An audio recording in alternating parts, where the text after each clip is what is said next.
In Pursuit of Silence Mm-hmm. is your latest project, and it's about noise in our world? Or? Yeah, In Pursuit of Silence is about the value of silence and the properties of silence, and our relationship with sound and the implications of living in such a noisy environment, noisy world.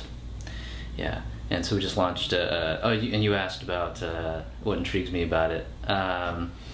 Yeah, you know, at first, I didn't really know what intrigued me about silence so much. It was more like, you know, I'm curious about it because I don't have an experience of silence in my life. I mean, I live in Los Angeles or close to Los Angeles, and I live in a very noisy environment. And it was like, what is so great about silence, and why have people throughout the ages sought silence so passionately, you know? You know, everything from monastics to, you know, the moment of silence that has sort of evolved over time as this sort of secular way of kind of honoring the dead. And, you know, what is it about silence that's so meaningful? And so that kind of drove me to want to know more about silence. And then I saw this movie called Integrate Silence. I think it was back in 2006. It was a documentary about these monks that, what are they called? Chartreuse? No, I better not even attempt it. I forget what they're called. But it was about monks who have taken this vow of silence. And I think they get an hour, if I remember correctly, an hour a week to actually speak to one another. But aside from that, it's strictly just kind of doing their work in silence and chanting and whatnot. And that really got me into silence, and I was kind of intrigued by these monks' relationship with silence. And then I read about the work of John Cage, who was an American composer who was really big on silence. He's famous for composing this piece called 4 minutes and 33 seconds, during which, you know, the performer sits and does nothing for 4 minutes and 33 seconds.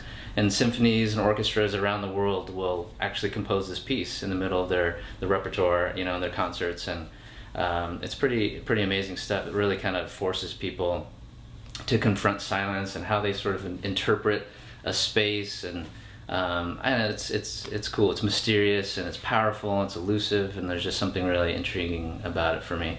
And then I stumbled upon noise, and all these studies that have been done about noise and how damaging it is to our health, and our health, our mental health, our physical health, all across the board.